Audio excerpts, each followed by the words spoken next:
Okay. ಇವತ್ತಿನ topic ಬಂದು tailoring machine ಬಗ್ಗೆ ನಾನು ಮಾತಾಡ್ತಾ ಇದ್ದೀನಿ. ಈ ಟೈಲರಿಂಗ್ ಮಷೀನಲ್ಲಿ ಎರಡು ರೀತಿಯಾದ ಮಷಿನ್ಸ್ನ ನಾವು ನೋಡ್ಬೋದು. ಒಂದು ಡೊಮೆಸ್ಟಿಕ್ ಟೈಲರಿಂಗ್ ಮಿಷನ್ನು, ಇನ್ನೊಂದು ಇಂಡಸ್ಟ್ರಿಯಲ್ ಟೈಲರಿಂಗ್ ಮಿಷನ್. ಅಂದರೆ ಡೊಮೆಸ್ಟಿಕ್ ಸೀವಿಂಗ್ ಮಿಷನ್ ಅಂತ ಹೇಳ್ತೀವಿ ಪ್ರೊಫೆಷ್ನಲ್ ಆಗಿ, ಇಂಡಸ್ಟ್ರಿಯಲ್ ಸೀವಿಂಗ್ ಮಿಷನ್ ಅಂತ ಹೇಳ್ತೀವಿ. ಸೊ ಇವೆರಡಕ್ಕೂ ಇರೋ ಡಿಫ್ರೆನ್ಸ್ ಏನಪ್ಪ ಅಂತ ಹೇಳಿದರೆ, ಡೊಮೆಸ್ಟಿಕ್ ಬಂದುಬಿಟ್ಟು ನೀವು ಮನೆಯಲ್ಲೇ ಯೂಸ್ ಮಾಡ್ಕೊಳ್ಳೋ ಅಂಥದ್ದು. ಅಂದರೆ ಮನೆಯಲ್ಲಿ ನಿಮಗೆ ರಿಕ್ವೈರ್ಮೆಂಟ್ ಇರೋಂತಹ ಡ್ರೆಸ್ನ ಸ್ಟಿಚ್ ಮಾಡ್ಕೊಳ್ಳೋದಕ್ಕೆ, ಹರಿದೋಗಿರೋದಕ್ಕೆ ಹೊಲಿಗೆ ಹಾಕ್ಕೊಳ್ಳೋದಕ್ಕೆ, ಅಥವಾ ಮನೆಯಲ್ಲಿ ಬ್ಲೌಸ್ ಹೊಲ್ಕೊಳ್ಳೋದಕ್ಕೆ, ಅಥವಾ ಸ್ಯಾರಿ ಪಾಲ್, ಈ ಥರ ನಿಮ್ಮ ಮನೆ ರಿಕ್ವೈರ್ಮೆಂಟಿಗೆ ತಕ್ಕಂಗೆ ನೀವು ಯೂಸ್ ಮಾಡ್ಕೊಳ್ಳೋದನ್ನು ನಾವು ಡೊಮೆಸ್ಟಿಕ್ ಸೀವಿಂಗ್ ಮಷೀನ್ಸ್ ಅಂತ ಹೇಳ್ತೀವಿ. ಅದರಲ್ಲಿ ನೀವು ಹೆಚ್ಚಿನ ಬಟ್ಟೆಗಳನ್ನ ಸ್ಟಿಚ್ ಮಾಡ್ಕೊಳ್ಳೋದಕ್ಕೆ ಆಗಲ್ಲ, ಒಂದು ತಕ್ಕ ಮಟ್ಟಿಗೆ ಸ್ಟಿಚ್ನ ಮಾಡ್ಕೊಬೋದು. ಸೊ ಇನ್ನೊಂದು ಇಂಡಸ್ಟ್ರಿಯಲ್ ಸೀವಿಂಗ್ ಮಷೀನ್ ಅಂತ ಹೇಳಿದರೆ, ಸೊ ಹೆಚ್ಚಿನ ಮಟ್ಟದಲ್ಲಿ ಫ್ಯಾಬ್ರಿಕ್ನ ಸ್ಟಿಚ್ ಮಾಡೋ ಅಂಥದ್ದು. ಈಗ ನೀವೆಲ್ಲ ನೋಡೇ ಇರ್ತೀರ, ಗೌರ್ಮೆಂಟ್ಸಲ್ಲಿ ಇವತ್ತಿನ ಗೌರ್ಮೆಂಟ್ಸು ಹೇಳಬೇಕು ಅಂತಂದರೆ ಎಷ್ಟೋ ಹೆಣ್ಮಕ್ಳಿಗೆ ಉದ್ಯೋಗಗಳನ್ನು ಕೊಟ್ಟಿದೆ. ಎಷ್ಟೋ ಹೆಣ್ಮಕ್ಳು ಅದರಿಂದ ತಮ್ಮ ಹೊಟ್ಟೆಗಳನ್ನ ತುಂಬಿಸ್ಕೋತಾ ಇದ್ದಾರೆ, ಮನೆಗಳನ್ನ ಸಾಕ್ತಾ ಇದ್ದಾರೆ, ತಮ್ಮ ಕಾಲ ಮೇಲೆ ತಾವೇ ನಿಂತ್ಕೊಂಡಿದ್ದಾರೆ. ಇದರಲ್ಲಿ ಹೆಣ್ಮಕ್ಳು ಕೂಡ ಇದ್ದಾರೆ, ಗಂಡು ಮಕ್ಕಳು ಇದ್ದಾರೆ.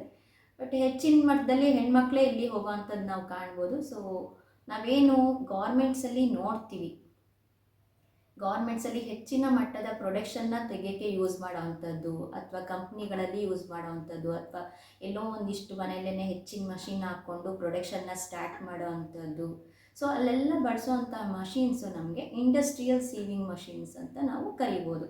ಅಂದರೆ ಅದು ಹೆವಿ ಮಟ್ಟದ ಮಷೀನ್ಸ್ ಇರುತ್ತೆ. ಸೊ ಆ ಮಷೀನ್ನಲ್ಲಿ ನಾವು ಹೆಚ್ಚಿನ ಮಟ್ಟದ ಪ್ರೊಡಕ್ಷನ್ಸ್ ಅಂದರೆ ಫ್ಯಾಬ್ರಿಕ್ ಬಟ್ಟೆಗಳನ್ನ ನಾವು ಸ್ಟಿಚ್ ಮಾಡಿ ಔಟ್ಪುಟ್ ಹೊರಗೆ ಕೊಡೋ ಅಂಥದ್ದು, ಸೇಲ್ ಮಾಡೋ ಅಂಥದ್ದು, ಹೊರಗಡೆ ಕಳಿಸೋ ಅಂಥದ್ದು ಆಗಿರುತ್ತೆ.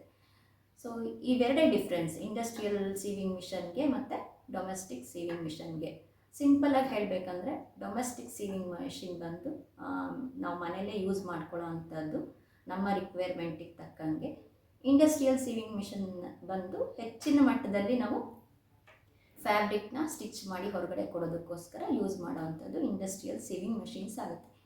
ಸೊ ಇಲ್ಲಿ ತುಂಬ ಹೆಣ್ಮಕ್ಳು ಟ್ರೈನಿಂಗೆಲ್ಲ ಹೋಗ್ತೀರಾ. ಸೊ ನಾನು ಕೂಡ ತುಂಬ ಹೆಣ್ಮಕ್ಳಿಗೆ ಟ್ರೈನಿಂಗ್ನ ಮಾಡಿದ್ದೀನಿ ಸುಮಾರು ವರ್ಷ.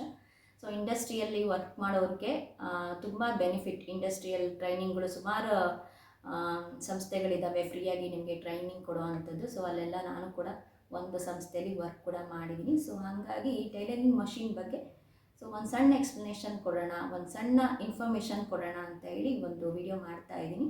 ಸೊ ಯಾರಿಗೆಲ್ಲ ಈ ವಿಡಿಯೋ ಇಷ್ಟ ಆಗ್ತಾ ಇದೆ ಒಂದು ಲೈಕ್ ಮಾಡಿ. ನೀವು ಲೈಕ್ ಮಾಡೋದ್ರಿಂದ ನನಗೆ ಇನ್ನೂ ಚೆನ್ನಾಗಿ ನೆಕ್ಸ್ಟ್ ಒಳ್ಳೆ ಇನ್ಫಾರ್ಮೇಷನ್ ಇರೋ ವಿಡಿಯೋ ಕೊಡಬೇಕು ಅಂತೇಳಿ ಆಸಕ್ತಿ ಬರುತ್ತೆ.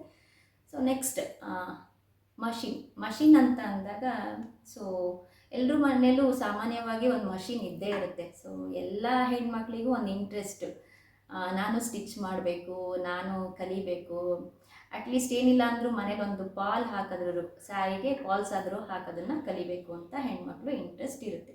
ಸೊ ನನಗೆ ಕೂಡ ಹಾಗೆ ಇಂಟ್ರೆಸ್ಟ್ ಬಂದಿದ್ದು. ನಾನು ಸುಮಾರು ಡ್ರೆಸ್ಸನ್ನು ಸ್ಟಿಚ್ ಮಾಡಿದ್ದೀನಿ, ಡ್ರೆಸ್ಗಳನ್ನ ಸಣ್ಣ ಸಣ್ಣದು ಮನೇಲಿ ಬೇಕಾಗಿರೋವಂಥ ಅಗತ್ಯ ಇರೋವಂಥದ್ದನ್ನೆಲ್ಲ ಸ್ಟಿಚ್ ಮಾಡಿದ್ದೀನಿ. ಸೊ ಎಲ್ರಿಗೂ ಆಸಕ್ತಿ ಇರುತ್ತೆ, ಎಲ್ಲರೂ ಒಂದು ಮಷೀನ್ನ ಪರ್ಚೇಸ್ ಮಾಡಿರ್ತೀರ. ಸೊ ಅದೇ ರೀತಿ ನಾನು ಒಂದು ಮಷೀನ್ನ ಪರ್ಚೇಸ್ ಮಾಡಿದ್ದೀನಿ. ಇದು ಸುಮಾರು ಬಂದುಬಿಟ್ಟು ಒಂದು 7 ವರ್ಷ ಆಗಿರ್ಬೋದು ಈ ಮಷೀನ್ ತೊಗೊಂಡು. ಮನೆಯದು ಯೂಸಿಗೆ ಅಂತ ತೊಗೊಂಡಿದ್ದು. ಈ ಮಷೀನ್ ಬಂದುಬಿಟ್ಟು ಒಂದು ಮ್ಯಾನ್ಯಲ್ ಆಗೂ ಯೂಸ್ ಮಾಡ್ಬೋದು, ಅಂದರೆ ಪೆಡಲ್ ತುಳಿದ್ಬಿಟ್ಟು ಯೂಸ್ ಮಾಡ್ಬೋದು. ನಾನು ಆಮೇಲೆ ವಿಡಿಯೋ ತೋರಿಸ್ತೀನಿ. ನೆಕ್ಸ್ಟ್ ಕರೆಂಟ್ ಕೂಡ ಕನೆಕ್ಷನ್ ಇದೆ ಇದು. ಸೊ ಕರೆಂಟ್ ಪ್ಲಗ್ನ ಕನೆಕ್ಟ್ ಮಾಡಿಬಿಟ್ಟು ಸೊ ಕರೆಂಟ್ಗೆ ಹಾಕಿದ್ರೆ ಸಾಕು, ಕಾಲಲ್ಲಿ ಸ್ವಲ್ಪ ಪ್ರೆಸ್ ಮಾಡಿದ್ರೆ ಸಾಕು, ಮೂವ್ ಆಗುತ್ತೆ. ತುಂಬ ಈಸಿಯಾಗಿ ಸ್ಟಿಚ್ ಮಾಡ್ಬೋದು. ಇನ್ ಕೇಸ್ ಏನಾದರೂ ಪವರ್ ಇಲ್ಲ, ಕರೆಂಟ್ ಇರಲಿಲ್ಲ ಅಂದರೆ ಆ ಟೈಮಲ್ಲಿ ಕೂಡ ನನಗೆ ಪ್ರಾಬ್ಲಮ್ ಆಗಬಾರ್ದು ಅಂತ ಸೊ ಕರೆಂಟ್ ಹೋದಾಗ ನಾವು ಪ್ಲಗ್ನ ತೆಗೆದ್ಬಿಟ್ಟು ಪೆಡಲ್ಗೆ ಇಲ್ಲೊಂದು ಎಂತ ಇದೆ, ಇಲ್ಲಿ ದಾರ ಇದೆ. ಸೊ ಅದನ್ನು ಜಾಯಿನ್ ಮಾಡಿದ್ರೆ ಸಾಕು, ಮಷೀನು ರನ್ ಆಗುತ್ತೆ. ಸೊ ಎರಡು ಥರನೂ ನಾವು ಇಲ್ಲಿ ಯೂಸ್ ಮಾಡ್ಕೋಬೋದು. ಮಷೀನ್ ತೊಗೊಳ್ಬೇಕಾದ್ರೆ ಇದು ಒಂದು ಕಾನ್ಸಂಟ್ರೇಟ್ ಮಾಡಬೇಕೆಲ್ಲರೂ. ಪವರ್ ಮಷೀನ್ ತೊಗೊಳ್ಳುವಾಗ ಈ ಥರ ಪವರ್ಗೂ ಕೂಡ ಕನೆಕ್ಟ್ ಆಗಬೇಕು. ನೆಕ್ಸ್ಟ್ ನಾವು ಪವರ್ ಇಲ್ಲ ಅಂದರೂ ಕೂಡ ಏನೋ ಒಂದು ಅರ್ಜೆಂಟ್ ಇರುತ್ತೆ, ಎಲ್ಲೋ ಹೊರಟಿರ್ತೀವಿ, ಅವಾಗ ಏನೋ ಸ್ಟಿಚ್ ಮಾಡ್ತಿರ್ತೀವಿ, ಹಾಕ್ಕೊಂಡು ಹೋಗಬೇಕಾಗಿರುತ್ತೆ. ಸೊ ಸ್ಟಿಚ್ ಮಾಡಬೇಕಾದ್ರೆ ಪವರ್ ಹೋದರೆ ಹೆಂಗೆ ಸ್ಟಿಚ್ ಮಾಡ್ಕೊಳ್ಳೋದು? ಸೊ ಅದಕ್ಕೋಸ್ಕರ ನಾನು ಮ್ಯಾನ್ಯಲ್ ಆಗೂ ಇರಲಿ ಅಂತ ಹೇಳ್ಬಿಟ್ಟು, ಸೊ ಆ ಪವರ್ ಹೋದಾಗ ಇಲ್ಲಿ ವೀಲ್ ಇದೆ, ಸೊ ಅದಕ್ಕೊಂದು ದಾರ ಕನೆಕ್ಟ್ ಮಾಡಿದ್ರೆ ಸಾಕು, ಕಾಲಲ್ಲಿ ಪೆಡಲ್ನ ತುಳಿದ್ರೆ ಆರಾಮಾಗಿ ಸ್ಟಿಚಿಂಗ್ ಆಗುತ್ತೆ. ಓಕೆ, ಇಲ್ಲಿ ನಾನು ಯಾವುದೇ ಮಷಿನ್ ಬಗ್ಗೆ ವಿಡಿಯೋನ ಮಾಡ್ತಾ ಇಲ್ಲ. ಏನಕ್ಕಂದರೆ ನಾನು ಇಲ್ಲಿ ಒಂದು ಮಷಿನ್ ಬಗ್ಗೆ ಇನ್ಫಾರ್ಮೇಷನ್ ಕೊಡೋಣ, ಅಂದರೆ ಟೈಲರಿಂಗ್ ಮಷಿನ್ ಅಂದರೆ ಏನು, ಅದು ಹೇಗೆ ಯೂಸ್ ಆಗುತ್ತೆ ನಿಮಗೆ ಅಂತೇಳಿ ತಿಳಿಸೋಣ ಅಂತ ಈ ಒಂದು ವಿಡಿಯೋ ಮಾಡ್ತಾ ಇರೋದು. ನನ್ನ ಹತ್ರ ಒಂದು ಕಂಪ್ನಿದು ಮಷಿನ್ ಇದೆ, ಸೊ ಇದನ್ನೇ ನೀವು ತೊಗೋಬೇಕು ಅಂತ ಇಲ್ಲ. ಒಳ್ಳೆಯ ಕಂಪ್ನಿದು ಯಾವುದೇ ಮಷಿನ್ನ ನೀವು ಕೂಡ ಪರ್ಚೇಸ್ ಮಾಡ್ಬೋದು. ಬಟ್ ನಿಮಗೆ ಯಾವ ಥರ ಮಷಿನ್ ಬೇಕು ಮತ್ತು ನೀವು ಪ್ರೊಫೆಷ್ನಲಾಗಿ ಯೂಸ್ ಮಾಡೋದಾದರೆ ಯಾವುದನ್ನು ಪರ್ಚೇಸ್ ಮಾಡಬೇಕು, ಆ ಥರ ಏನಾದರೂ ನನಗೆ ಕಮೆಂಟ್ ಹಾಕಿದ್ದಾದರೆ ನಾನು ನೆಕ್ಸ್ಟ್ ವಿಡಿಯೋದಲ್ಲಿ ಅದ್ರ ಬಗ್ಗೆ ಕಂಪ್ಲೀಟ್ ಡೀಟೇಲ್ನ ಕೊಡಬೇಕು ಅಂತ ಇದ್ದೀನಿ. ಸೊ ಒಂದೇ ವಿಡಿಯೋದಲ್ಲಿ ನಾನು ಎಲ್ಲ ಡೀಟೇಲ್ನೂ ಕೊಡೋಕ್ಕಾಗೋದಿಲ್ಲ. ಏನಕ್ಕಂದರೆ ನಿಮಗೆ ಒಂದೇ ದಿನ ತಿಳ್ಕೊಂಡ್ರೆ ಅದು ಅರ್ಥ ಆಗೋದಿಲ್ಲ. ಸೊ ನಾವು ಹೆಂಗೆ ಊಟನ ಒಂದೇ ದಿನ ಎಲ್ಲದನ್ನು ಮಾಡಿದ್ರೆ ಅದು ಅಜೀರ್ಣ ಆಗುತ್ತೋ ಹಾಗೆ ಅಜೀರ್ಣ ಆಗೋಗುತ್ತೆ. ಸೊ ಈ ಒಂದು ವಿಡಿಯೋದಲ್ಲಿ ಮಷಿನ್ ಅಂದರೆ ಏನು, ಸೊ ಯಾವ ರೀತಿ ಮಷಿನ್ಸು ಹೊರಗಡೆ ವರ್ಕ್ ಆಗುತ್ತೆ ಅನ್ನೋದನ್ನು ಮಾತ್ರ ತಿಳಿಸ್ತಿದ್ದೀನಿ. ನಿಮ್ಮದು ನೆಕ್ಸ್ಟ್ ಕಮೆಂಟ್ ನೋಡಿಕೊಂಡು ನಾನು ನೆಕ್ಸ್ಟ್ ವಿಡಿಯೋನ ಮಾಡ್ತೀನಿ. ಸೊ ಇಲ್ಲಿ ನೀವು ಮಷಿನ್ನ ಹೇಗೆ ಯೂಸ್ ಮಾಡಬೇಕು ಫಸ್ಟ್ ಒಂದು ಸಿಂಪಲಾಗಿ ಹೇಳ್ತೀನಿ. ಸೊ ನಿಮ್ಮ ಮನೇಲಿ ಮಷಿನ್ಸ್ನ ಎಷ್ಟೋ ದುಡ್ಡು ಹಾಕಿ ತೊಗೊಂಡಿರ್ತೀರ.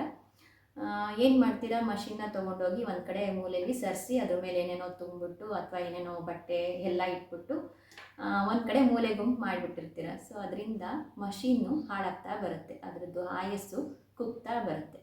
ಇನ್ಕ್ಲೂಡ್ ನಾನು ಸೇರಿಸಿ ಹೇಳ್ತಿದ್ದೀನಿ ನಿಮಗೆ ಅಂತೆಲ್ಲ. ಎಲ್ಲರ ಮನೆಯಲ್ಲೂ ಮಷಿನ್ ಒಂದೇ ಅಂತಲ್ಲ, ವಸ್ತುಗಳನ್ನ ಪರ್ಚೇಸ್ ಮಾಡ್ತೀವಿ, ಮಾಡಾದ್ಮೇಲೆ ಅದು ಅಗತ್ಯ ಇದ್ದಾಗ ಮಾತ್ರ ಅದನ್ನು ಹೊರಗಡೆ ತೆಗಿತೀವಿ, ಅಗತ್ಯ ಇಲ್ಲದಾಗ ಒಂದು ಮೂಲೆ ಗುಂಪು ಮಾಡಿ ಇಟ್ಬಿಡ್ತೀವಿ. ಸೊ ಈ ಮಷಿನ್ಗಳೆಲ್ಲ ಹಾಗಾಗಲ್ಲ. ಸೊ ನೀವು ಮಷಿನ್ನ ಒಂದು ಪರ್ಚೇಸ್ ಮಾಡಿದ್ದೀರಾ ಅಂದರೆ ಅಟ್ಲೀಸ್ಟ್ ವೀಕಲ್ಲಿ ಒಂದಿನಾದರೂ ನೀವು ಅದನ್ನು ಕ್ಲೀನ್ ಮಾಡಬೇಕಾಗತ್ತೆ. ಸೊ ನಾನಿಲ್ಲಿ ಸಜೆಸ್ಟ್ ಮಾಡೋದು ನಿಮಗೆ ಎವ್ರಿ ಡೇ ಕ್ಲೀನ್ ಮಾಡಿ. ಒಂದು ಫ್ಯಾಬ್ರಿಕ್ನ ಈ ಥರ ಇಟ್ಬಿಡಿ, ಈ ಥರ ಒಂದು ಫ್ಯಾಬ್ರಿಕ್ನ ಪಕ್ಕದಲ್ಲಿ ಇಟ್ಟರೆ ಸಾಕು. ಜಸ್ಟ್ ಒಂದು ನೀಟಾಗಿ ಹಿಂಗೆ ಕ್ಲೀನ್ ಮಾಡಿ, ಒಳಗಡೆ ಎಲ್ಲ ನೀಟಾಗಿ ಕ್ಲೀನ್ ಮಾಡಿ, ಇಲ್ಲಿ ನೀಡಲ್ ಹತ್ರ ಎಲ್ಲ ಕಡೆನೂ ಕ್ಲೀನ್ ಮಾಡಿ ಸೈಡಿಗೆ ಇಟ್ಬಿಡೋದು ಅಷ್ಟೇ.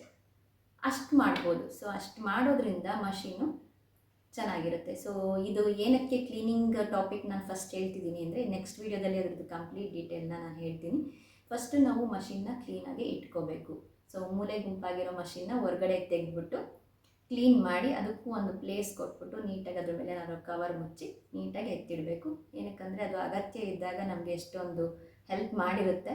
ಸೊ ಹಾಗಾಗಿ ಫಸ್ಟು ಮಷಿನ್ ಅಂತ ಬಂದಾಗ ನಾವು ಬೇಸಿಕ್ಕಾಗಿ ಕಲಿಬೇಕು ಅಂತಂದರೆ ಅದ್ರ ಕ್ಲೀನಿಂಗ್ನ ಕಲಿಬೇಕು. ಅದ್ರ ಮೇಂಟೆನೆನ್ಸ್ ಅಂದರೆ ಕ್ಲೀನಿಂಗ್, ಅದನ್ನು ಕ್ಲೀನ್ ಮಾಡೋವಂಥದ್ದು. ಒಂದು ಫ್ಯಾಬ್ರಿಕ್ ತೊಗೊಂಡು ಎಲ್ಲ ಕಡೆಗೂ ಒಂದು ಸಣ್ಣ ಸಣ್ಣ ಪಾಟಿಂದ ಹಿಡಿದು ಎಲ್ಲ ಕಡೆಗೂ ಈ ರೀತಿ ನೀಟಾಗಿ ಕ್ಲೀನ್ ಮಾಡೋದನ್ನು ನಾವು ಕಲಿಬೇಕು.